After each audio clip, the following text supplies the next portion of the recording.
We are live, baby. I gotta put my mic in here. Hold on. So I like having my yeah. I'm looking. Yeah. AllBallTV live Thursday. I almost said Tuesday. Fabian perspective. Fabian perspective. All ball will jump in later, or he won't. One of the two when he gets his technology in order. He has a grasp. Big NBA night last night. Hate to just stick on to the NBA every day, but I shall. That's our niche.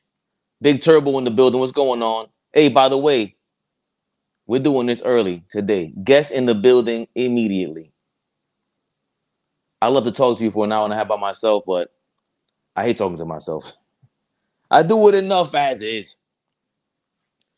Anybody in the building? The link is in the chat. Let me know if you can hear me perfectly fine, if we're having trouble.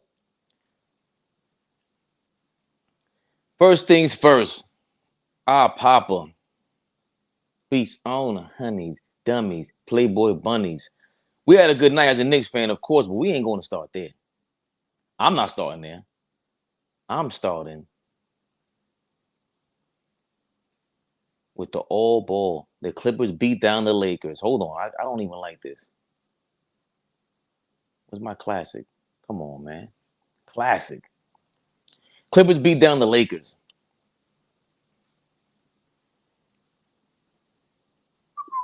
One 125, 118. Let me share that though. Share screen. Yeah. I don't like that it just jumps screen. That's not nice. So you see, yeah. Clippers beat down the Lakers 125, 118. 33 points from LeBron James. He had a bad first half. And in the second half, he really exploded. You can go to this little button here. Second half, he had 30 points. So you see, he had 33 at the end of the game. But he had 30 in the second half. Anthony Davis had 11 points in the second half. What do you have in total? 17. He didn't look like himself. Shout out to Don Dropper. He broke the game down earlier. He was saying that going into the game, Ty Lue was saying they're not going to double team Anthony Davis, and they did the exact opposite. They double teamed him anytime he touched the ball. The Clippers, shout out to Bones Highland, Zubac, and Norman Powell. They had great games. Bones Highland, I'm going in and out doing things while I'm watching the game. But all I hear in the background is Mark Jackson talk about Bones Highland. And Mike Breen talking about Bones Highland. I didn't hear Jeff Van Gundy. I think he was doing a different game. But that's all I heard was Bones Highland. So Norman Powell with 27 points. Kawhi Leonard with 25 points. Bones Highland with 14 points. And again, Russell Westbrook, 6 of 12. 20 minutes in the game. 4 assists, 3 rebounds, 14 points. For 20 minutes in the game, that's amazing. I want to go to like what he's doing for his last couple days. Let's look. Russell Westbrook stats.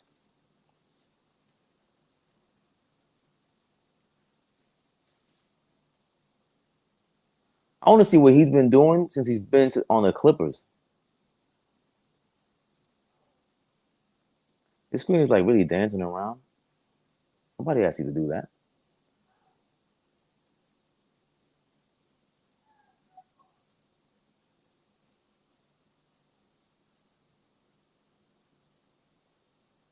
Since joining the Clippers, we have from here to down here.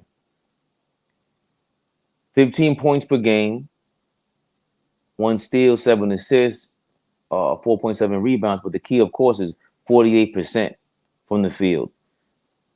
33.9% from three-pointers. Like, that's not bad. That's right around average. That's right around average. I didn't include this game.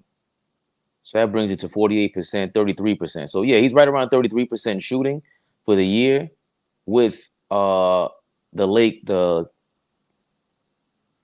Clippers, and with the Lakers. Yo, why is this doing this? That's crazy. And with the Lakers, he was 16 points per game, 41% shooting from the field, and 29% from three. And he's shooting just as many 3-pointers. So I think they're getting him better shots and everything. Like Russell Westbrook playing like that, that's all we gotta say it's all Ty Lue, right? The industry, the general manager, Lawrence Frank, the owner, of course, he came from a technology background, but they're all in sync. They trust Ty Lue. Ty Lue's a scientist out there, and he plugged. Remember, Bones Highland, he was on his rookie year last year, and he was he an all rookie team? He was on the all rookie team, and this year they shipped him out. He didn't fit there for some reason with Mike Malone or whatever. Now he's gone. So for him to be exiled, he's now in the Clippers.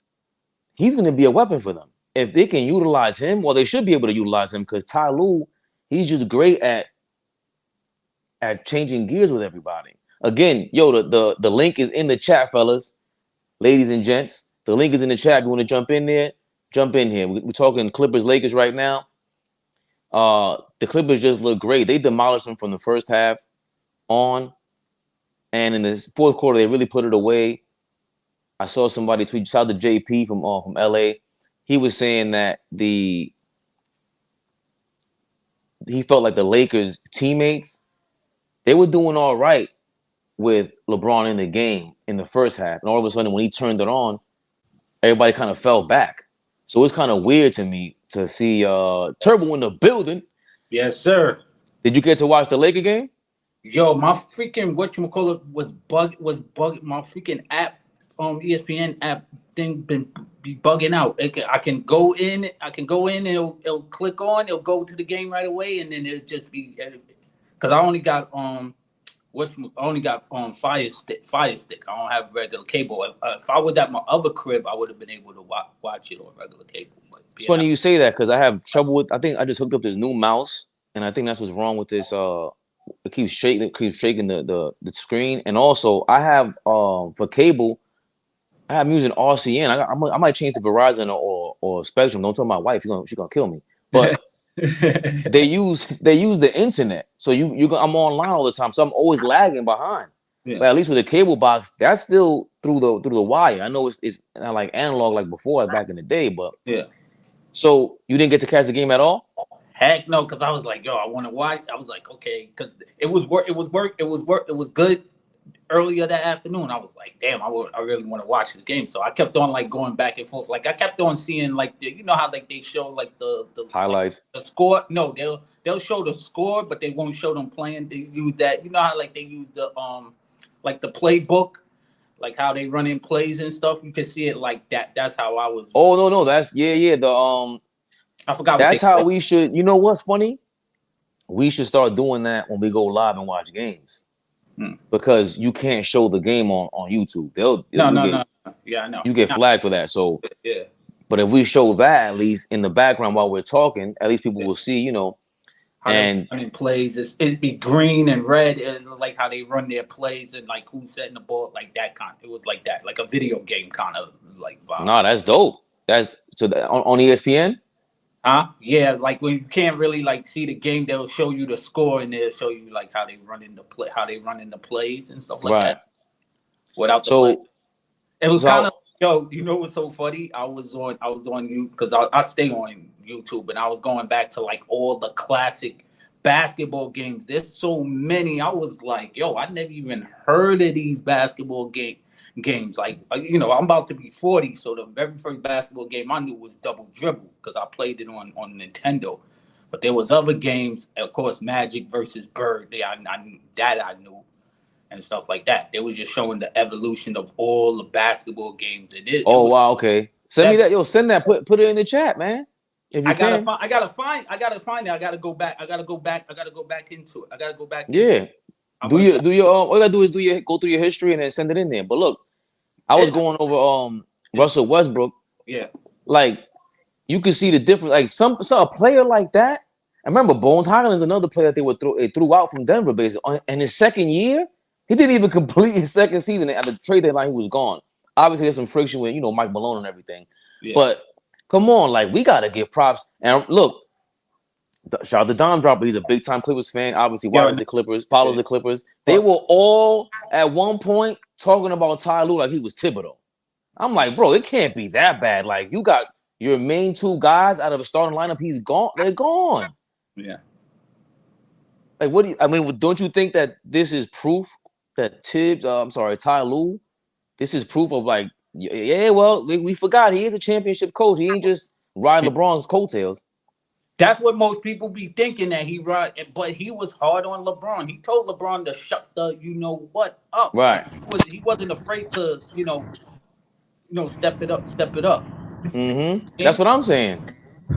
He wasn't afraid to like challenge him, and he challenged him. He said, "Yo, you got to beat LeBron. If we're gonna win this championship, you got to beat LeBron." Yo, why is this doing this? Streamer's acting crazy. Oh, here we go. Z Money in the building. What's up, Zach? What up, fellas? How we doing? Well, Good. What's good, my guy? I'm good. The Knicks won. How are you? I know. on my way to work, so I was like, let me tap in with the family, see what's going on. Yeah. AllBall family. You already know, Zach. I seen you. Yo, you posted something up earlier today with about it was a preseason video. I was watching it. Yeah, I felt like it was fitting to kind of redrop my preseason rankings of my top 4 players. You know how I do it, the most unique way you're gonna ever see it, using pieces of the chessboard. So I dropped the queens and the kings, and all besides really Luka, kind of falling off halfway through, I was pretty accurate. We got to figure out a way to. Somebody had done it. Put your avatar on here because we got to get y'all promoting. Like we can't be just talking on YouTube, not promoting our brand on here, man. That's a big. So Turbo, to catch you up, Zach has an ill idea where he uses chess pieces to describe different players and how what their skill sets are. And in the preseason, it's just how I rank them. Everybody does like they top 25. I just use the chessboard to rank them because I feel like to show that there's levels.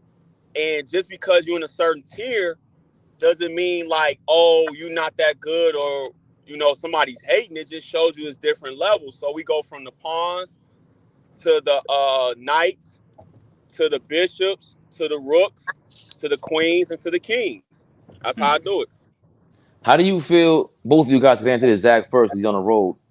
Yes, what level do you think AD is on right now? Because like I get it, he's been injured or whatever, but I'm tired of saying when he's motivated. Last night, I think was a big enough game. I get it was a back-to-back. I heard LeBron hint at that. And I'll get into people making excuses and going crazy, putting their foot in their mouth later.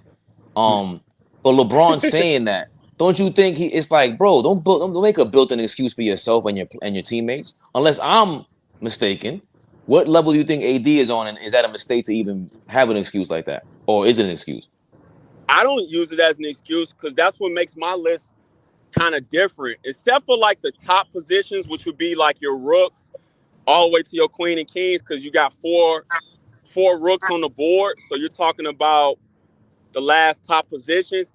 Everybody else below is kind of fair game, and it's more or less like, what did you do last season type of thing. I think coming in, I think I had AD like a knight or a bishop. Like, I didn't have him ranked high. I don't think he was in my top 12, to be honest with you, because this is where I'm at with it. And this is where I disagree with Draymond, with him talking about the minimum player, the amount of games they have to play for awards. Right. If was a fifth, we'll all be drunk, as we like to say, right? Right. If Steph Curry's hurt or AD can't put it together, but other guys are putting up numbers and they balling, it's kind of like the conversation AllBall was having with Turbo and those guys last night about Zion, then you got to reward the other people. We can't just keep saying this guy's talented, this guy did this, but he's not producing but other people are. Because, I mean, then at that point, what are we saying? Big picture. So I didn't have AD ranked high at all to start the season, to be honest with you. And this is not a mistake to say, hey, back-to-backs, we shouldn't get up for those, even though we're in LA at home, like quasi at home. But that's why they're not a good team, bro. The mark of a bad team is being inconsistent from night in and night out. That's there are what they record is, whether you want to say it's injuries or not. But even when they have their full cast of players, and these are supposed to be high level superstar type guys, and you come out and play like that last night, you are what your record is. I mean, a lot of us can see that. I don't have a skin in the game. You know, I don't have a favorite team. I just watch the games. But the Lakers are just not a good team, and that's why I stand by my prediction with them. So what you thinking, Turbo? Is it similar, or what do you think? Should LeBron call out AD? Like Phil Jackson was famous for this. Should he call out AD at least something? I don't think LeBron would do. I don't think LeBron would do that. He would do that, but he wouldn't call. I think he would call him out, but not by name. It'll be more like, okay, like we got to do a better job. We got to do a better job, you know, defending or whatever. LeBron will never call out his teammate. He'll just send a message and won't relate it to nobody. You know, he's that type of dude. He won't call. He's not like Kobe or Jordan, because Jordan and Kobe would have called out names. They wouldn't care what the consequences are. Yeah, and they're very. Yeah, I think that's LeBron's thing. But LeBron is more like laid back. He's more like would do like a sneak diss. Right. Yeah, passive aggressive guy. Yeah. Right, too passive aggressive. I don't like that. I think AD is passive aggressive. You know, and it's just unfortunate. But I think that's good news for the Clippers. You can beat down the Lakers like that, and you need Paul George obviously to get to the next level. I just think I don't know if they can have. You got to win 15 games. Is it 15 or 16 games? 16 games to win the championship, right, in the playoffs. Yeah, I don't see the Lakers winning 16 games like that. I don't see the Clippers winning 16 games like that. They're hobbling in. Yeah. That's what I see from both of them. They're really trying. I think Ty Lue. Oh, that's what. Oh, Zach just jumped off. Yeah. Ty Lue just had. I think he's trying every trick in the book, or he's working his magic. That's what it is. I don't think he's exhausted or anything. Yeah. He's at the point where I would think when he started the season, I would think Ty Lue. It was. You could think, hey, I'm not gonna have one of my stars at the end of the game. Paul George or Kawhi Leonard. I might not have them. I might not have either one of them, and I gotta figure something out. Yeah. So it is what it is with them. Like we talk about them because I want to say it's clickbait, but it is, and it is an interesting story. I mean, they're all the Lakers and they got the stars over there. Yeah. It's LA and they got the stars over there. 4 of the biggest stars in the league. Yeah. Yeah. So the Knicks, you didn't catch that game either, did you? I was out. I was out, but I was like, listen, I said this before, and I said this earlier in the season.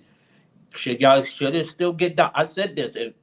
I heard that the narrative was going to be like, oh, they didn't get done. Because remember, they started off very slow, and then everybody started to talk. You see, this is why you needed Donovan Mitchell. And then next thing you know, they started going on a run. And then Tibbs started playing the young guys. And I said this earlier in the season. I said the Knicks got a good shot of making the playoffs if Tom Thibodeau will change his ego and stop being so stubborn, stop being so loyal to the older guys and start playing the younger guys. And I said with quickly, he's got to play like an all-star. If they kept him, he has to play like a bona fide all-star, because if he stinks it up and not play up to his potential, because they wanted to keep him, and Grimes too. They didn't want to give up on Grimes. I said, they got to play like all-star. They got to play like all-star caliber for them to, to shut people up. And those two been balling. They've been balling. Well, let's first of all, the Knicks' big 3 from last night: Emmanuel Quickly, Quentin Grimes, and Obi Toppin each had 30 points. Emmanuel Quickly with another almost 40-point game. Quentin Grimes 36. Quickly had 39, by the way, and Obi Toppin had 32. Mitchell Robinson with 16 rebounds in 30 minutes. He played 30 minutes, which is right around the number he plays at. Yeah. 42 minutes for Obi, 43 for Quentin Grimes, 39 for Emmanuel Quickly. We know Julius Randle is out, and we know RJ Barrett has been sick. I'm a little skeptical about being sick, by the way. I think he's out for the year. Maybe they want to rest him, but I would think they want to see how good they are without him. Allball thinks I'm crazy. I said I don't care if you bench RJ Barrett and Julius Randle. I don't care personally because look what happens. And if you were watching the games in the summertime, like as a Knicks fan, if you were watching the summer games with Obi, Grimes, and Emmanuel Quickly, and Deuce McBride, shout out to Deuce McBride, he comes in from time to time, you would see that they had this chemistry. You would see that they had this chemistry.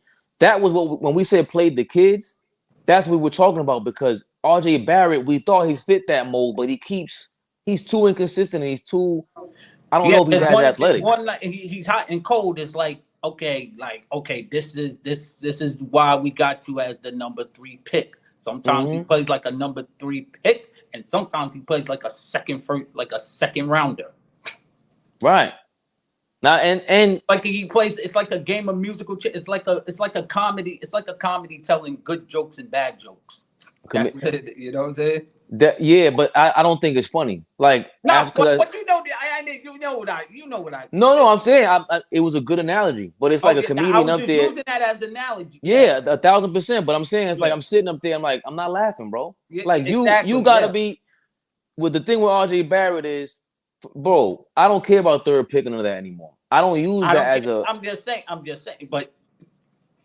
Right. But you know that narrative is going to come because people are going to be like, look, you came right behind Zion and Ja. So and they're listen, go figure. He won't be the first rookie or first young guy to come off the bench and go figure that out in your own time. That's like you can't. Emmanuel Quickly has earned a starting spot. I don't even know if. Facts. I don't even know if Quentin Grimes really earned a starting spot. I'm not sure about that. Yo, who's in the building? Nice. What's going on? Hey, how's everything, brother? Can you guys hear me? Yes, I can hear you perfectly fine, man. Man, how those Knicks is looking, player? Come on, man. You see what it is. You see what time it is, baby. What we talking about? That was an incredible game. And again, by the way, do you have a platform or something you promoting? No, not at all. I just keep on jumping from here and there. Just be going into podcasts whenever they speak Knicks. I love it. Oh, so do we call you Nice or are we gonna call you? Yeah, nice. Okay. I don't know. We never know. I'm Dominican, so we might say, "Hey, Nice, what's going on?" We the same. Que lo que. Okay. Dímelo. So for me, I get it. I'm not saying Obi Toppin is some all-star or anything like that. That's not what I'm saying ever. I don't know. The thing is, he never had this chance. Last year, the same way people were promoting RJ Barrett, including myself, the second half of last season, he was killing. Obi Toppin was destroying these people in the second half of last season. Julius Randle has not really been reprimanded for disrupting his team. Like, that's just bottom line. You're the star, and you weren't really acting like it. So now's the time, I guess, where Julius Randle steps up. I mean, Obi Toppin steps up. And he filled in like none other. What have you thought about his performance as of late, especially as of late? Who, Julius Randle or Obi Toppin? No, Obi Toppin. Julius Randle. I mean, we could all agree. Man, Obi Toppin it's just sad. It's just sad how everything works out because the thing is that if Julius Randle wasn't in the mix, and no shades thrown to Julius Randle, I'm just saying that opportunity would have been for Obi Toppin. Unfortunately, everything was working well with Julius Randle, and people wasn't even expecting the productivity that Julius Randle was given. So it was like, hey, Obi Toppin just ended up with the short end of the stick. But man, what we saw last night, man, it gives me vibes that it's not about the 3 young players that performed last night got to assess and play the style as Julius Randle, RJ Barrett, or Jalen Brunson, but they need to collectively play the same style as each another. In other words, the way that Grimes' IQ, especially IQ, and Obi was playing last night, Just imagine if Jalen Brunson, we know that he's not the problem, but imagine if Julius Randle and RJ Barrett plays that same style. It's not about who takes the most shots. It's about as collectively if we feel comfortable playing with each other. Pause on that. But the way that they was playing last night, it was like, man, it just gives you that sense of, man, I love what we see, because look at Grimes. They even asked him, hey, we seen this in a couple of occasions that you only shot one time, and then on the next game you shoot like lights out. It's not about him just taking one shot and shying away from the ball. The thing is that he's not looking for himself only. If he has a good shot, but there's another player that has even a better shot, I'm not going to hesitate. I'm going to pass it to the better shot. And this is, but see, here's my thing though, Nice, and Turbo jump in there right after he responds. Yes. I don't know if RJ Barrett is physically this guy, right? And I don't know if Julius Randle is mentally this guy.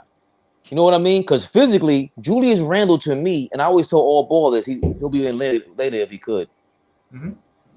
Julius Randle physically to me is a freak of nature. Russell Westbrook, LeBron James, you have certain guys that just their DNA. I always say if I could come out the shower and look like that, my wife ain't listen. She cooking, no problem. There's no hesitation, right? But it's the mental. It's the mental for him. Like RJ Barrett, I think if RJ Barrett had Julius Randle's body, we're not having this conversation. We're talking about top 5. For me, top 5 player in the league. You can't. The fact that you have these floaters and these fadeaway shots, you're putting yourself at a disadvantage, and you're taking away the advantage that you bring to the team. Like, throw an elbow. The referee doesn't even know what to call, because as a human being, you're like, yo, was that a foul? I don't know. So put the pressure on him. Do you understand what I'm saying? Like, is it just mentality 100%. with him? And 100%, I agree with you. But the only thing about Julius Randle is great. But in order for him to be even like a phenomenal star, you got to play in rhythm with your teammates. Right. Like at the end of the day, you could be a star, but it means nothing if you the only one looking good on the stats, and we keep on cashing dubs. Like that's not it. We gotta be collectively like, all right, I could make 30, I could take 40. I mean, a night I could make 40 shots or get a 50 point on a night, but it means nothing if in the last moment you had the shot, there was another player that had a better shot, and instead of you passing it to the other player, you took it upon yourself, and now we lost. You gotta play as a team. And Turbo, I hand the mic to you after this. Rhythm is the most important word. That is, I don't care what sport, especially let's say in boxing. Everything is rhythm. Everything. And then you have to play off instinct, and you have to react in real time to whatever, they throw at you. So with Julius Randle, it's almost like he's counting his steps, trying to dance salsa out there. And then you have other teammates that you're not even, you know what I'm saying? Like you have to, in order to get them the ball, you're not even realizing that that's the better play. Get them the ball and put yourself in a better position. What do you think, Turbo? You know what? With the thing about with Julius, you could tell when he's not out there. You could tell they play different. Yeah, they play different when he's out there. He kind of the offense is stagnant, but when he's not out there, they run it. Ball moves. They play more up tempo when he's not out there, and I think that's the way they should play. Yeah, I think all of them need to be on that same page. To me, if you really think about it, they should play the way how that night. If you remember how that 99 Knicks team was when with their starters, when they played slow and grind, but then when Sprewells and Camby came, they speed up the tempo. I think they can play. They should be able to play both ways. That's just my opinion. How I see it. I totally agree. I can't not agree with you, bro. Like for me, I was saying for a while, Josh Hart should start, and I was saying over Grimes. You should start Josh Hart and Emmanuel Quickly with Brunson. Grimes is starting to emerge now. But Grimes was doing this last season. He filled in. I forgot. I think he took over Alec Burks, and he hit I knew he was gonna hit 10 3-pointers against the Toronto Raptors. I saw it coming because he was on fire. Mm-hmm. So we've seen this before in him, but he's not shooting 40% from three. So this is inconsistent to me. In order for you to earn that spot, yeah, you kind of play tough on defense. I've seen some Jimmy Butler references out there already. That's way off base. You cannot compare Quentin Grimes to Jimmy Butler right now. That's insane. Jimmy Butler is 6'7", solid, and was bodying you at any age. Maybe when he first came in, he had to work his way up in there. I don't see that with Grimes. Yeah. But like you just said, with Toppin in there and Josh Hart, the first thing Josh Hart does, sometimes he goes a little too crazy, but the first thing he does is grab the ball, look up, and he's trying to push. He's just pushing. Randall's not doing that. He takes the ball and just stops at half court just to read whatever. What the hell are you reading? He looks like he's trying to find his weed guy in the crowd sometimes. He's like, yo, bro, chill out. Get the ball to Brunson. Let him push the ball up. You put more pressure on him because we need Mitchell Robinson in a half-court set. What is he really going to offer us? Nothing. An offensive rebound. Yeah. What are you going to offer us? An offensive rebound. I feel like they gotta play more up tempo on both sides. They gotta play up tempo. Because once they start slow, I'm not saying that they can slow the game down because they do have shooters. But when you have Mitchell Robinson on there, he's not a offensive threat. So it's like, yo, run the ball. Because if you miss, at least he can get some tap in. He'll be effective getting offensive rebounds and tapping the ball in. And you could jump in too, nice. Mm-hmm. What I mean with Mitchell Robinson also is that if you get the ball to him, right, the quicker you get the ball to him, maybe he can make something happen. If not, he'll kick it back out. He might catch an alley-oop, might catch a quick dunk. You got to give him easy baskets. Feed that guy. He complained earlier about his offense in the season, and they spoke to him. It looks like, because then he apologized for it and said, "I got to work on my defense." Nah, bro, you need to get the ball fed to you sometimes, because that's always the case in basketball history. The point guard always tries to get that big guy fed. So when you got easy baskets like that, we don't. As of late, we've been getting easier baskets in transition. Why? Because Josh Hart's in the game. Mm-hmm. That's bottom line. And Grimes and McBride, all these guys are faster and younger. But RJ Barrett doesn't even show that. Like, yo, nice. What do you think about RJ Barrett? What's up with him? Like, why is he inconsistent, or is there something that I'm missing? Listen, just to give you just to preface all this, I got slaughtered on Twitter because I said, yo, I don't see the difference between him being starting at the number 3 or being a 6-man. I don't see the difference. Oh, so you will be surprised if you see the amount of slander like they have come against me when I said, hey, and that was like 2 seasons ago. Yeah, RJ is good, but he's not that guy. And everybody was like, so who do you think? Who do you think? And I'm an Emmanuel Quickley fan. I ain't said Emmanuel Quickley. I said Emmanuel Quickley gives me vibes that we got something special. But don't sleep on Deuce and don't sleep on Grimes. What? So you gonna say Grimes is better than RJ? You bugging. And I'm like, listen, you could tell. I don't know why, but whenever you see basketball and you see those type of players that they take a shot, and it could be funky as that, but the way it looks like it's going to go in regardless. Right. That's Grimes. That's Deuce. They have that type of skill that once everything starts clicking, it's like a puzzle. Once everything falls into place, it's over. It's over. RJ Barrett, every single time he takes those shots, and no slandering to RJ, but it gives me a feeling like RJ is not a shooter like that. If RJ wants to be the best at his position, start taking those mid-range. Start taking those mid-range. Start taking like bully ball right down the rack and try to dunk.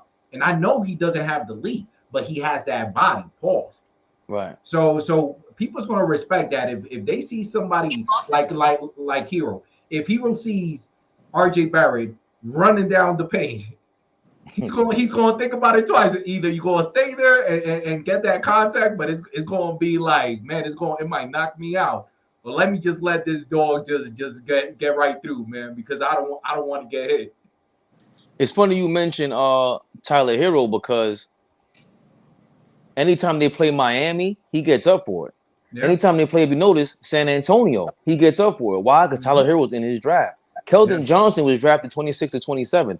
He got to go try to destroy him. But really, I haven't seen how he's so much better than Keldon Johnson. I might rather have Keldon Johnson than him. Keldon Johnson's a little more athletic. He might fit the Tibbs defense better. Like, and that's the other thing that really used to get me pissed off. Where is this RJ Barrett All NBA defense you guys are talking about? Where? I don't see it. It's no disrespect to him. Trust me, I like him. I actually like when he almost fought Obi Toppin the other day. I love that. I love that because what happened? Yo, I'll fight you right now. Julius Randle did the same thing, but what was the difference? He came right up to him afterwards. All right, my dude. What? Now that I gotta respect about RJ. That's real sweat. That's real confidence.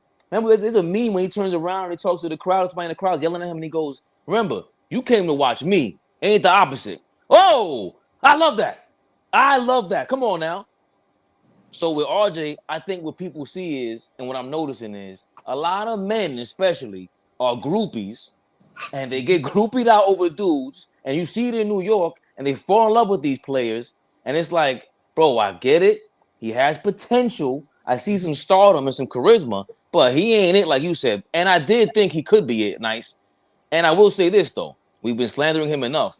Mm-hmm. If there's anybody who deserves to be in the starting spot, it is RJ. I mean, I'm sorry, in crunch time, I think for me, RJ has earned that. That I've seen. What do you think about that? I'll say this. If RJ Barrett just focused, and I've been saying this since last year, if RJ Barrett focus on the things that he has control on, that makes him look even better, man, he could be a great player. Remember, he's young. He has the body, pause on that, but he has, to me, I don't see that talent like that. If you look at Grimes, just focus on the last night game. Look at Grimes and look at Obi. Focus on those two players. When Grimes caught the ball and he passed it over his shoulder, and Obi Toppin just grabbed it and dunked it, man, that's chemistry. That's camaraderie. That's something that RJ Barrett does not have. It's like something like, I'm looking for me. I'm not thinking about what you could do better, what the other person could do better. I'm trying to look for me. Grimes, if you look at it, Grimes, he didn't even hesitate. He looked at the play like, oh, Obi Toppin is right behind me. I know Obi Toppin, this is where he gets his bread and butter. Obi, and he dunked it like, man, that's trust. That's trust. So you got to put, let's say, all the players that is your teammate. You got to put them in the sense that wherever they shine, let me make them shine even more, because that's their bread and butter. You know, anything that has to do with dunk, I only want to see two players doing dunks, or three players now. Julius Randle, Obi Toppin, or Mitchell Robinson. Then after that, just get them out. Or Jericho Sims. Jericho Sims and Grimes lately, if you look at even Grimes, but the thing is that Obi, bread and butter, is literally his dunks. Yes. So if you take that away from him, it's like, and the shots ain't going in, you could see that he start questioning himself. So that's why I keep on saying, like, you gotta give players wherever they actually look better, play at their potential. You know, if RJ Barrett, if his bread and butter is not three like that, and I'm not saying that it doesn't go in. There's certain nights that he's shooting and it's like, man, he's looking like he ain't gonna miss one. But if you notice, RJ Barrett is more doing that left shoulder going to the rim, and it's like he builds off of it, and his confidence look even much better. Obi is more dunks. IQ is more three. Grimes is more three. Even though, don't sleep on Grimes. Grimes has a little bit of a little tricks on pretty much on every level, you know, on dunks, on going to the sides, and even shooting threes. I was Turbo. I was telling you earlier. I don't know if you got to catch that. Nice. I think that comes with those three guys. Four actually: Deuce McBride, Grimes, IQ, and Toppin, all in summer league. We won the summer league championship, and not this past championship. No, we lost. We lost, but It was the semi. So we got to the semi at least. It wasn't the year before that we won though with Obi Toppin and. Nah, we got to the semi. Okay, but it was. You can tell there's a chemistry there. Like I know summer league is not the be all end all, but there's things there. Like shout out to Zach from the Z Show. He was just on earlier, and he broke down like Ben Mathurin and Keegan Murray from Sacramento. So because he mentioned those names, I started watching them in the summer league, and I see like, look, I'm watching them now. Ben Mathurin in Indiana. Keegan Murray just broke the 3-point record for rookies. So, but I kept that name in mind because once people put me on, so summer leagues ain't all that bad. And I thought it carried. I thought their chemistry did carry over. I thought so. You know, what do you think, Turbo? Nah, I totally agree. 100%. 100% agree. Okay. Well, I don't know if you guys are gonna agree with me on this next topic. Obviously, Dallas got a big victory over the Kings yesterday, right? Because they've been in a funk. Luka's depressed. He's admittedly, no disrespect, Luka. We all been there. I don't know if you're someone with your girl. I know something's going on with his mom. That he's suing his mom for his likeness or whatever it is. But we've all been there, Yeah. right? Kyrie's the king of all this mental health days. He's hilarious with that. Mm-hmm. But they did beat the Kings. They almost lost the game. Well, not lost the game, but kept it even closer because Luka, who's been talking about defense, his own defense, which is surprising, turned the ball over late when he got double teamed. That was crazy. And De'Aaron Fox, he pulled his hamstring last week, if I'm not mistaken, right? I'm not sure if he's limping into the playoffs, but they're going to need him because they're basically the same team, but Sacramento has a better offense, in my opinion. I went out on a limb and said something crazy and said Sacramento's going to the finals, but the reason why is because De'Aaron Fox at the end of the game looks unstoppable. That step back is the best step back in the league. It's clean. It's legal in any era. It ain't the James Harden nonsense. Step back. But last night, they play up and down. They can't win 16 games like that in the playoffs, going back to the 16-game thing. You're not winning 16 games like that. And going back to Dallas, what did you think? Did you see the effort? Did you see what went on there, Turbo? They still the same old Dallas, and you got to remember the Kings clutched the playoffs, so I think they locked up the second seed, I think they locked third seed. Mm-hmm. So they messed up again because Memphis lost. Huh? They messed up again because Memphis lost. Oh, yeah, because Memphis, because the Pelicans made a big comeback last night. They almost messed that game up. They fouled, they missed, they had an inbounds play. I think they had a foul, and then Memphis tied it up when they fouled Triple J with like 0.4 of a second left. They missed a free throw. That was a crazy wild ending with the Memphis versus Pelicans game. It was wild. What's so crazy when you look at this play, because it could change until Sunday. But if the Lakers got to play the Pelicans, that's not a cakewalk for them. Thank you. That is not going to be a cakewalk. I would give the Lakers a chance to beat New Orleans, but that's not going to be a cakewalk. Man, Brandon Ingram is looking dangerous, player. Yeah, nice. You ain't got to tell me. Nice. Listen to this. I'm not saying they called me king of hot takes over there, my man Dime Droppers channel, but I said, in my opinion, the best tandem in the league, healthy, is Zion and Brandon Ingram. They look crazy. They just. I was so shocked how well they fit together. But what do you think if the Lakers play the Pelicans in a play-in? How nervous would you be as a fan or even as a Lakers player? The only good thing about Lakers or New Orleans is that if they lose, they still gonna go against the winner of 9 or 10. So it still gives them a chance to go in. But I'm saying, like, Brandon Ingram, if he's healthy, because that's the only problem with Brandon Ingram. Every single time, if you see him going in on a good spurt of games, like without no injury or no nothing, you see him evolving. Like, bro, he can't. He's a bona fide all-star. He's an all-star consistently, but injuries. Sadly, we can't control when somebody's gonna get hurt. It's sad. We just can't. And just like brother said, Brandon Ingram with Zion, it was in first or second spot when Zion was playing. Imagine they were in first place at one. They were top 3 in the West. That was no joke. So imagine if you had at least one of them that's Brandon Ingram that he was still playing, but they still at like fighting for position. If you take LeBron James out of the Lakers, Do you think that they will be in the position where they at right now? Right. Probably not. Well, they were playing well without. That's all Yeah. ball. Shout out to all ball. That's his theory. Why come back and ruin the party? they playing well with. They playing better without you. You might as well showed up in the playoffs and came off the bench. Yeah, but we talking about Davis. Davis can't keep that up all that time. Like that's the thing. Like if you look at LeBron James, we have a LeBron James in a sense of a player that consistently could keep on playing with no problem. We don't hear those type of injury because LeBron James is one of those beasts, man, that he could play all games throughout the season and you don't hear him being injured. It was surprising for many for many people that he was injured, that he was out for the fight.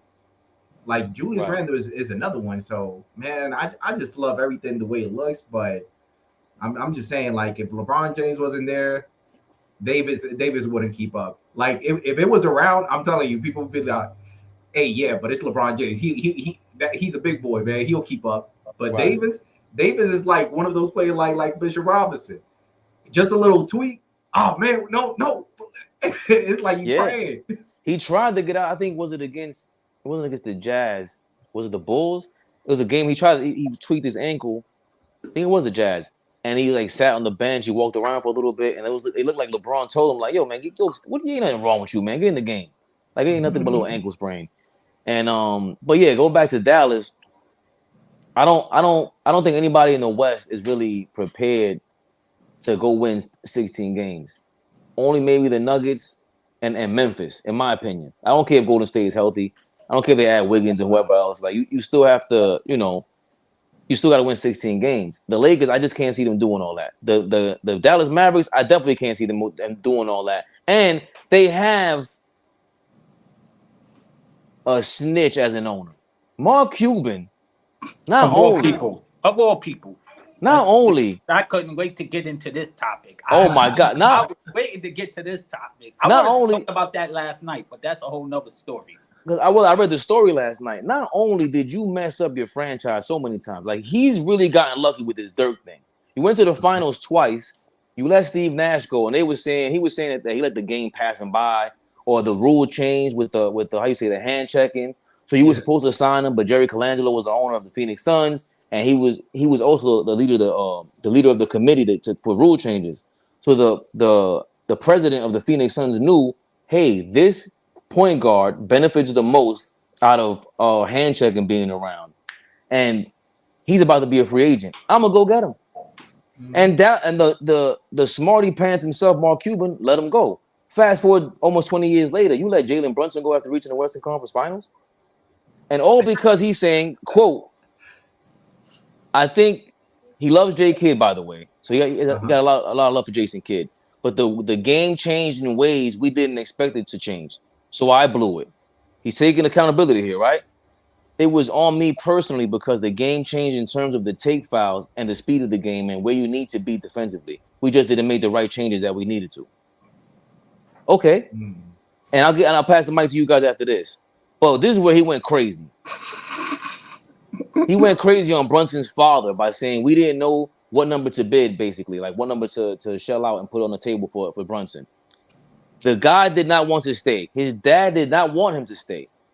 Jalen Brunson's agent, of CAA, Leon Rose, the president of the Knicks, was in CAA, and so was LeBron when he was a client of his. Aaron Mintz told Mark Cuban that talk to Rick Brunson instead, because Rick Brunson is running the show, not him. Mark Cuban also claims, and this is when I think he's a real snitch, that he wasn't spoken to during the investigation when the NBA investigated the Knicks, and they cost us a second-round draft pick in 2025. He claims it was only Nico Harrison that spoke. You're a rat, and I don't even want to talk like that unless it's stuff like this that's in this. It's non-consequential, inconsequential. But what do you think about that? You have an owner like Tom Thibodeau just came out and said, "I'm thankful for my owner because he wants to win games." When the hell did we have a coach that think, or anybody that think the owner besides us? Because Big Bang James, he is all ball family. Nice. No bad words about Big Bang James in this live. What do you guys think? Is Mark Cuban a snitch? and is he really just crying over spilled milk? crying over spilled milk because why would you even? And plus, first of all, if I was Jalen Brunson's dad, Jalen Brunson's dad is doing the best of his son's entrance. And if they wanted to sign him, they had his bird right, so they could have signed him for much money as they wanted to. Mhm. So even if it was less, he would have made he didn't have to worry about no state income tax. He would have got all his money up front with Dallas regardless. Mhm. Even though New York made a big offer, but his chances he would have definitely would have banked off the money with Dallas. And for him to just blame his son, he's just bitter because own up to it. You made a mistake. You're not the first owner to make a mistake. You're not going to be the last. It's part of the game. Just own up to it. That's the problem with us as people. I'm not going to say us as that because there are some whites that are just as delusional as us. That's a whole nother story. But later, we see what's going on in politics. That's a whole nother story for later. But anyway, most people, these people are so freaking, I know, but they are freaking delusional. Nobody wants to admit that they make mistakes. We're human beings. Not everything is going to be 100% legit. Being in business is making mistakes. You gotta own up to it. You live and you learn. You would think you would live and learn from the first lesson. And I hate to get off this topic, but we go back. I know we go back into the early '90s. Look what happened with Don Nelson. He was the head coach and the GM. He traded Mitch Richmond for Billy Owens. We seen how that turned out. That didn't work, and he admitted. He said that was the worst mistake I ever made. But then 3 years later, he did the same thing with Chris Webber, let him walk out the door in his rookie year, and they went down. The Warriors went down the tank ever since. Right. So you just gotta own up to it. It's okay. We all make mistakes. We're human beings. None of us are. We're all smart people make mistakes. But he's made too many. Yeah, exactly. And he tried to hold accountability, but then he went back on it and went crazy. Nice. What do you think, Nice? Man, I see it just like you guys are saying it. I believe that what is it, Shannon and Skip and Shannon, they said pretty much the same thing. But to take it even a step further, I feel like Mark Cuban, he wanted to lowball Jalen Brunson because just think about it. If you have the bird right, but you never get made an offer, you already knew what the Knicks was about to pay. Right. So you cannot play that card like, well, we would have paid it. No, because you had his bird right. So if you was another one and it would have been in contract, it wouldn't even be looking good for the Knicks because now it's looking like, well, you didn't now it will be looking like, well, Jalen Brunson is deciding and disrespecting the bird right of Dallas. So if you wanted to take it away from the Knicks, you should have made a better offer or the same offer. So now you don't even have that argument. But what I feel is that Mark Cuban never wanted to pay him 104. Right. And he wanted to stay quiet because remember, he stayed quiet for the longest. So if he stayed quiet, something in me is telling me that he truly did not believe Jalen Brunson was it. But now that he sees that he's it, it's like now if he doesn't say something positive, now he's going to be looking like the laughing stock. So it's like, oh man, but we was about to pay him. No, you can't play that card, player. See, I again, it's like this quote to me was, as soon as I read it, I was like, okay, he's taking accountability, but the game changed in ways we didn't expect it to change, so I blew it. The game changed in terms of the take fouls and the speed of the game and where you need to be defensively. Where did that change? Like the take foul thing is different because that's the James Harden, Steph Curry rule basically, where they want to eliminate all that the ticky tack fouls during the regular season. Okay, I get that. So that's on Luka you're basically talking about. That's really what you're pointing to because Jalen Brunson really isn't that. And are you saying, is that what you're saying, that Brunson primarily scored because of that? Because if that's the case, unless he's saying that his defensive players were these type of guys on where they need to be, because you traded Finney Smith for all that. And he really, We got to be honest. You basically traded Jalen Brunson for your entire defense and Kyrie Irving. That's what you did. So for more, the same exact kind of offense, really, and no defense. It just doesn't. It didn't make sense to me. It doesn't add up. So just on a business level, that's on a basketball level. On a business level, bro, it is what it is.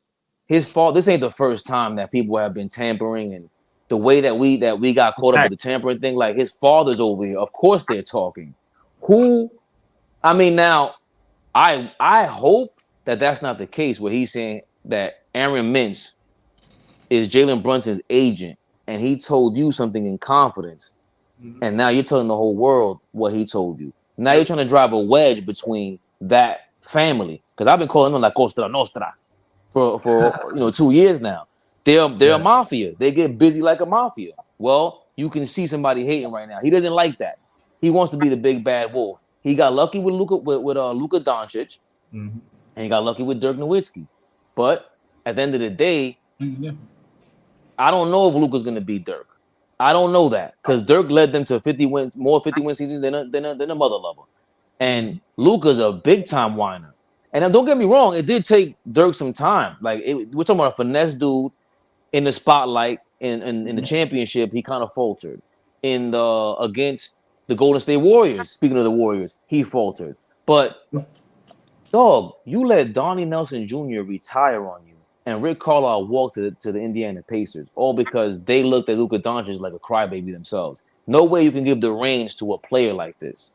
And if this is who you are, this is the kind of environment you have, and then you invite someone like Kyrie Irving, who takes full advantage of any owner who gives him the reins. You don't think that was a mistake, like beyond a mistake? And now you want to really want to keep him in the fold along with Jason Kidd? Are you sure about that? You know how it looks? This all looks like a bullet that we actually dodged, because the same predicament that Dallas is on right now is the same predicament that we might have been if we would have gotten Donovan Mitchell. And don't get me wrong, I wanted Donovan Mitchell, but at what cost?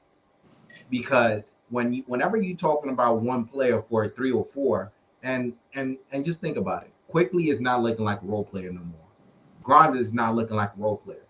Obi, unfortunately, I'm not going to say that he's not a role player, but just because of the opportunity that he has, you just got to say he's still a role player, But if opportunity was there, what is Obi topping limits, or what's his truly ceiling? Now, if you give those 3 or 4 players, Donovan Mitchell is not playing for 5 or 6 games. Now we talking about, all right, who we going to rely on? You see what I mean? So the thing is with Dallas that makes it so interesting is that it seems like they wanted another superstar, and Jalen Brunson wasn't it. So it's like, we're not gonna make Mark Cuban. He played it safe. He did not blew it out of proportion. He let him slide. All right, you want to go to the Knicks? Go to the Knicks. But we wanted you, BS, because if you really wanted him, just like I said, it would have been a problem for the Knicks if now they actually matched it on contract. Like, hey, they giving you 104. There's a paper saying 104, and we reserve your bird right. So there's a contract, but we never seen the contract. It's only speculation. You cannot go or abide on speculation just because somebody said that he's going to pay you, but another team has the contract, everything written. The only thing that you just waiting on is that signature. That's it. And they could have beat the Knicks offer. Like the Knicks, there was a max amount that the Knicks can offer, 4 years, 127, whatever it is, and it's not even a bad contract. No. There's like 24 other point guards making more money than Brunson right now. Yeah. He would be top 10 point guards minimum. Hey, Allball, the way he's playing is a bad contract. Great thing that we actually struck gold with Jalen Brunson. But just think about it. If Jalen Brunson was playing in this caliber with Dallas, do you think that his offer from the Knicks will be 104? He's looking for 120, 130 at least.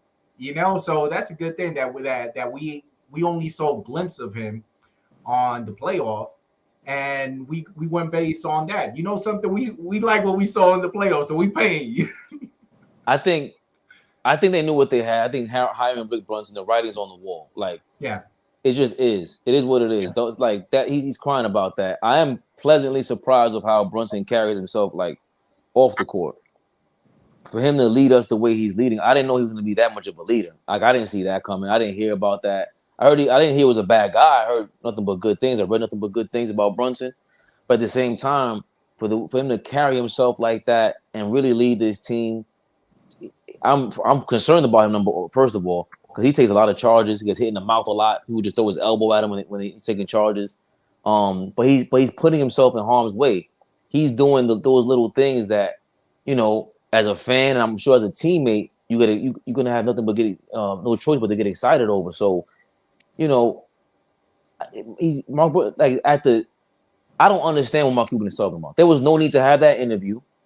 None of that makes any sense. Like, facts. Clearly, like the guy that went on TV and obliterated Skip Bayless and telling him like, "Yo, bro, we put LeBron James in the worst places possible." That's part of the reason why we won. You're giving us no credit. The same guy that did all that doesn't understand this part about basketball and business. It just comes off beyond tacky. You threw the agent under the bus. I feel like you threw the general manager under the bus. You threw Jalen Brunson under the bus. Like, it just doesn't make sense. I get it. He's upset. Remember, this is the same guy that said, "I don't want no AAU players. I'll take a Euro over AAU players because their whole style is, you know, they'll listen. They're more." That's what he's saying. AAU guys, it's a stereotype now. But that's American swagger, and it's funny. He keeps like, that's what you are, Mark Cuban. You're a loud owner. They told you to shut up during your second championship run because you were talking too much during the first one when you didn't win the championship. So that's just mind-boggling to me. I think I'm glad James Dolan's not like that. He's just mad because Dallas just had an off. They've been awful. I expected Dallas to be a little bit better. I wasn't expecting them to be championship contenders, but I would at least expect them to be at least a top 5 or at least a top 6 team in the West after last year. I think it's just he's frustrated at the same time. Right. You know? Because I think as owner, if we were, you know, owners or something like that, and we seen, of course we're gonna feel some type of way. We're gonna be mad. I don't think we would go as far as he did, but I think us as people, because we got to keep it a buck. We're not a patient people. This is not a patient country no more. Nobody has patience for anything no more. It's sad. We live in a no patient, no common sense era. That's what I call the era in the times that we live in. No patient bandwagon and no common sense era. Those are my 3 words that I always use. So I think it's just that he's just frustrated the way the team is going. I'm not gonna blame Kyrie for all of this because he's balling, playing his position. He just got there, but I think most of the blame should be on Luka and Mark Cuban. But Turbo, just like you said, just think about it. Like, as much as I love and I know that you guys are a Knicks fan, as much as we love the Knicks, of course we right in that. I'm a fan of the game. I'm a fan of the game. I have no horse in it, no faith. I just love. Oh, get out of here, yo! Nice. What is this guy talking about? Every day he comes on here, he's talking Knicks. We all of a sudden. What's going on with you, Turbo? I never said we. What are you talking about? No, I have stated. We could go back to the tapes, and I have said this on shows that I'm a fan of the game. And I respect the Knicks. Of course, I want to see the Knicks win, of course. But I'm a fan of the game. I'm a fan of the game. I love all the players from all the teams. I have said that many occasions. You can check my record. You know what I'm saying? Come on, go ahead, finish up. I support. Of course. Yeah. So it seems like we the true Knicks fan. Sorry for that term. Yeah, I'm So just a fan of the game, so I can just go at anybody as much as I want. If you do a good job, I'm gonna show you love. But if you play terrible, I'm gonna call it out. but you Yeah. Go ahead, nice. Finish your thoughts. Go yeah, ahead. you as a fan, and me and Allball over here, like we true Knicks fan. Think about it this way: as much as we love the Knicks, and by me saying we is me and Allball. Well, I'm As much Fabian. as It's all ball TV. All It's ball all be on this is late if you all can. ball TV. Yeah, But see, it's oh, all so ball it's not, family. Fabian. oh, Yeah, I I see, put I that. see. I got that up by accident. It's all good though. I mean, you can call me Nah, all you good, ball. you I'm good. all ball, baby. Nah, you good, bro. So just like I was saying, well, I'm the true Knicks fan. No, I'm definitely a true Knicks fan. No, I'm he's saying a Knicks fan. my name is Fabian PerspecTV, but the name says All Ball TV right there. But it's all good. I'm All Ball TV too. It's all Got you, good. man. Got you. So think about it. As much as we want them to be successful and everything, there's something in the back of our mind saying like, man, but there's a better team. Like Detroit, I expect them to be like dominated. Chicago, we all expected before the season started. Oh no, they're gonna be way better than the Knicks. Nets, definitely. Even Dallas. Dallas, we always knew just because they got Luca. Oh no, they're gonna be better than the Knicks, of course. But just think about it. You got all these teams that has superstar calibers. We have one of those conversations that is questionable of our superstar, even though Jalen Brunson and Julius Randle is playing at an all-star level. If we look at it, we not forget about, oh, we need a third player. To me, right now, I don't feel like we need a third player. I feel like we have everything we need. The only thing right now is that they need to play in synchrony the same way that we played last night. If we play like this like last night, and there's a fast pace offense, bring in Julius Randle and Jalen Brunson, slow down that tempo, make them play in a way that they not used to, so that it could be uncomfortable for them.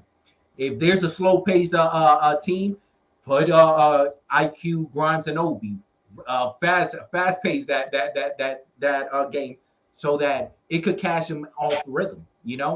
This is what we literally need, because all these teams, and by me saying all these teams, all these 30 teams in the league, they have something that defines them. It's either they are fast, or it's either they play slow tempo. Right. The Knicks has it both.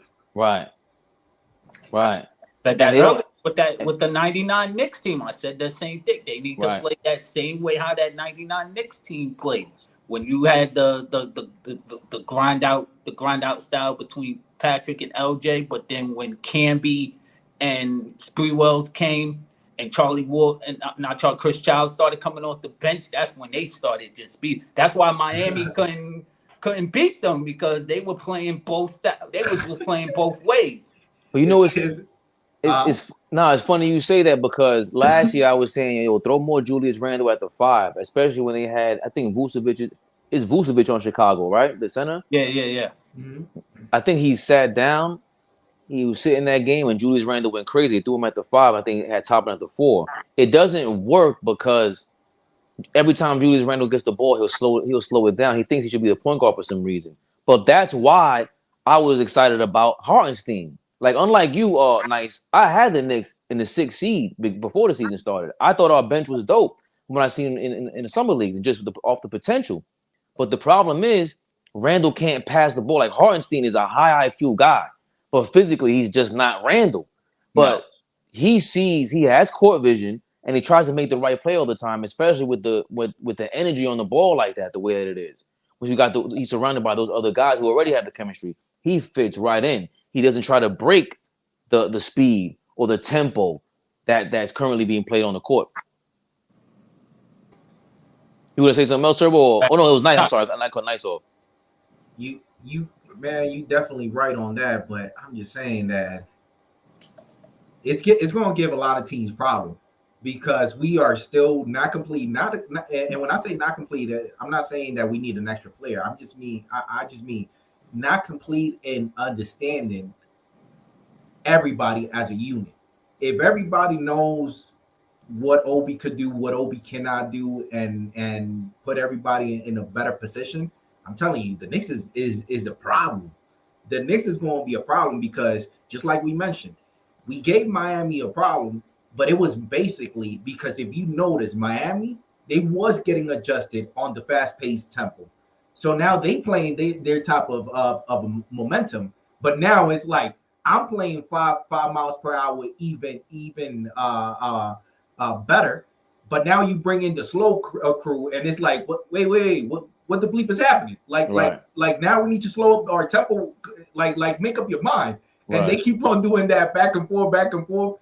It's not going to give enough time for the other team to assess, because we doing it in a fast pace. So it's like if you can't keep up, you gonna miss out.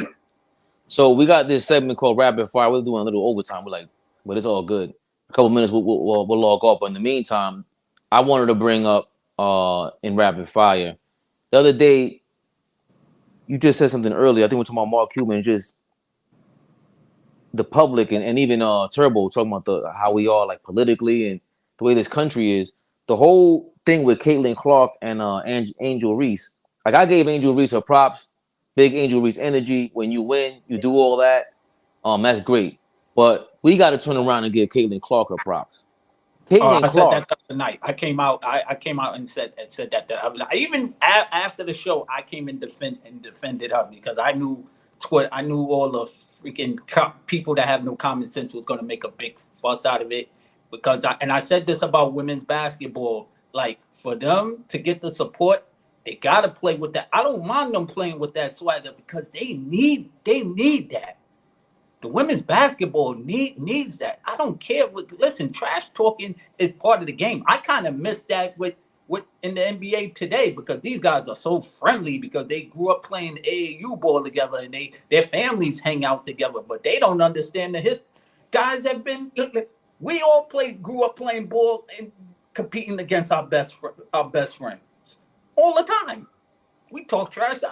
One of my best friends who usually be on my episodes time to time, he'll be back at Super, but he's coaching and stuff like that. Me and him used to go at it, and I used to bust him down in NBA Live every day, talking trash. That's just part of the game. But I think the women, for them to go to that next level, because people complain that they're boring, they don't play, they don't have no swag. Listen, I don't mind them having that swagger and that attitude. And like I said, with the girl Caitlin Clarkson, she can ball. She backs it up. And I think when she's probably going to be the #1 pick next year. When it's all after. Huh? Next year. No, she's going to be a senior next right. So this coming year, but she's going to be available to be drafted next year in the 2024 draft. I believe she's definitely going to be the #1 pick for sure. And to me, based on what Turbo just said, the women basketball doesn't have a problem. The only thing is, I'm not saying it does have. I didn't, No. I got you. But I'm just gonna make a quick point, and it's very controversial. Mm-hmm. I like that. The only thing that makes WNBA look bad is when you have a collective few NBA players endorsing, trying to propel the WNBA league. At the same time, you got a backlash from the same players that is trying to propel you. Oh, I like this number. Oh, that's not my number. My name is yada yada. Get it right. Oh, but the man league. Now when you have this back and forth, now you making yourself as a league look bad. If they coming out and supporting you guys as a league, the best thing that you guys could do is not make it like. And when I say you guys, I'm not saying either one of you, either Turbo or Fab. But I'm saying as a collective, so that other people could support it even more. Hey, if LeBron James says something positive, hey, LeBron James, all respect to you, I appreciate it. Stop this back and forth, because now there's gonna be many bloggers, many YouTubers cutting those little pieces and now putting your gameplay. And when you making so many mistakes, now hey, they have a good argument. No wonder WNBA is so whack. You know, but they putting themselves in that position. Let me bring this back up because this is what I mean by this. You guys touched on the back and forth that women are going through, and everybody has their own opinion. A couple of years ago, Draymond made a statement about why women don't make as much as the men, and I've heard different topics on that. When somebody's bold enough to speak on that, especially a man who we're perceived as the guys who don't understand the whys and the who, what, where's, and whys about the situation, about them getting paid. The WNBA is now valued at $1 billion. They have a new evaluation at $1 billion. So that means that more money is going to be injected into the WNBA. They have to find ways to promote themselves. They're not going to be dunking the ball and having these highlight reels that, if you listen to what Adam Silver says, he doesn't mind the highlights being chopped up because we're going to be able to use them as promotion anyway. So if I take a highlight right now, chop it up, put it on my channel, he doesn't care about the likeness because it's not a live game. All he cares about is the live coverage for the advertising money. But as far as everything else is concerned, it's a highlight. The women don't have that. So, yes, it's a big deal. Yes, that's a big deal. And what's an even bigger deal to me is, though, Caitlin Clark is a big deal, in my opinion. The way she came out is, forget about the trash talk. That girl, Angel Reese, got in her way. If she wanted to turn around and elbow her or something like that, she could have, because it was more of a confrontational one-up. Don't get me wrong, it was ill. All of us might have done it. I love it. But Caitlin Clark ate that. Everyone else, the Dave Portnoy already called him a bitch about it. He's a bitch for that. You came out and called her a POS, Angel Reese. You're speaking about a woman. No, you cannot speak about a woman violently. Because if somebody loves her and you're in the same room, what do you think is going to happen to you? Right? Probably going to punch you in the mouth. Now, the other side, right. And the other side to that is Caitlin Clark took that on the chin. When they asked her about this recently, she came out, regardless of how she may feel inside, the thing that drives her the most is that I can't wait for next year. She said, everybody, that Angel Reese is just being competitive. I've done it. She was doing it. She had every right to do that. She doesn't deserve any criticism. In the face of MAGA, in the face of where we are in this country right now, she had every reason to go, yo, man, I ain't messing with her and divide the country up. But you know what she saw? She saw a bunch of people, opportunists, taking advantage of a hot moment. Meanwhile, all she's saying is, dog, I'm a killer. You put me on that court, I'm killing everybody. You saw they couldn't guard me. I don't care what that score said. What I do is get busy. That's what I do. When they asked her about it, to me, I'm looking at, is it a serial killer? Like a sociopath. Just sitting there like, nah, it's all good. Yeah. I love what she did. Facts. So now, next year, going back to what you said, Turbo, when it's draft time, I'm going to be the most respected athlete because when it's game time, boy, oh boy, aren't we going to watch the next NCAA tournament for her in it? Like, this was her Steph Curry tournament. Like, yeah, he didn't win, but he showed out, and he didn't win in the following year. He had an even worse year. Caitlin Clark might have a worse year next year, but she guaranteed her top 3 spot minimum and promoted the hell out of this brand. Angel Reese is doing her thing. I think it's obvious she's doing her thing. The NIL agreements and everything. But Caitlin Clark doesn't have all that. She doesn't have the real swagger culture behind her. She doesn't have that. She does have swagger on that court, but Angel Reese clearly is a star off the court. Caitlin Clark is more so a star on the court, and she's maximizing that to the utmost. I just wanted to give her credit for coming out in the face of all. Hold on a second, Turbo. Yeah, but I wanted to give her credit for coming out in the face of all of this. Being a white chick, having every opportunity to go the other way and saying, I don't care what anybody got to say. If I was her, I might have done the same thing. That's what she's saying. I might have done the same thing if I was her. I'm talking trash because I wasn't even feeling Angel Reese, her excuse or her reasoning for doing all that. Like the girl from South Carolina, she disrespected her, so that's my sister. Get out of here with all that, bro. Get out of here with all that. You were talking trash because you beat her. If you didn't beat her, you couldn't do all that. So I don't want to hear all that. Just talk your trash. Caitlin Clark doesn't care about any of that. She's a killer. I'm going to get her jersey. I'm a fan. I love that mentality. Let's listen. And not only that, she said, yo, we wasn't the only two that was like talking trash. There was other females, but it got kept under the rug because those two were under the spotlight. So yes, so it's going to be a little bit. So they're going to be viewed. They're going to be viewed different. But I think this is like at the end of the day, whatever side we're on, no matter what, this was good for women's basketball. Period. Point blank. I'm still talking about it. Exactly. We're still talking about it. Well, how much time we spent on the men's game? 2 minutes. These girls got like 2 weeks worth of. No, listen. I love wrestling. I was old wrestling, not the new wrestling. The new wrestling is horrible. The old wrestling with The Rock, Ric Flair. This is Ric Flair style stuff. And Turbo, that's Hulk Hogan. I go back with Hulk Hogan and Mr. T, but that's a whole nother Hulk Hogan ain't no Ric Flair. Hulk Hogan is a legend. You're disrespectful now. Now you're being disrespectful. But I love you. Hulk Hogan's a legend. He is the Babe Ruth of this thing. Yeah. But I love what you said because she made sure that, look, she kept it to basketball. Yo, this is competition. She brought it. She honed it back in. She made it. She could have poured more gasoline on the fire. She did not do that. And what's that kid's name that had the? So I don't even want to go there. But she could have went another route with it. That's all I'm saying. And she brought it back to basketball. Yo, we're just being competitive. What? Yeah. When I tell you, I'm not saying, I don't find them attractive. They're little girls to me. But yeah, I just love that. Can you why is she acting like more of an adult than the adults? That's crazy. Come on, man. We would never think that. Well, the sad part, what I just said a couple of earlier, we got adults that are not adults. That's just it. It's sad, but it is what it is. It's just like if you think about it, like when they said, excuse me, like certain rap like LL Cool J, Nas, even Rakim, Big Daddy Kane. A lot of these guys, they blew up when they were teenagers.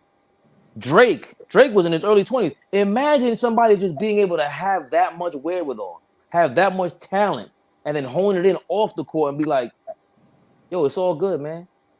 So just to be able to understand this platform and just how business works. It motivates me. I wish I was more like Caitlin Clark. She's a serial killer. What you think, Nice? Man, I'm not like... I haven't even watched women basketball, especially right after just like I mentioned. What was it? It was like a year or 2 years. Once I started looking at women basketball, I forgot the name. I think it was No, not Draymond Green. It was a player. Damn, I forgot. He was playing for Golden State. He said, "Oh, I like this player," and it was like a back and forth, and I just didn't like that vibe because it's like, how you gonna bite on the dude that's trying to give you props? And I don't know. After that, my intrigueness of looking at women basketball ended up going in the other way. Okay, no doors in that spot. No comment. Okay. No. Listen, big and I got to shout out to a Queens legend.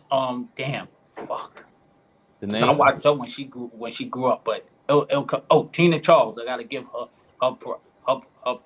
props. She's a legend. I watched her since she was a little girl. She played in the park with one of my up and coming coach that mentored all of us.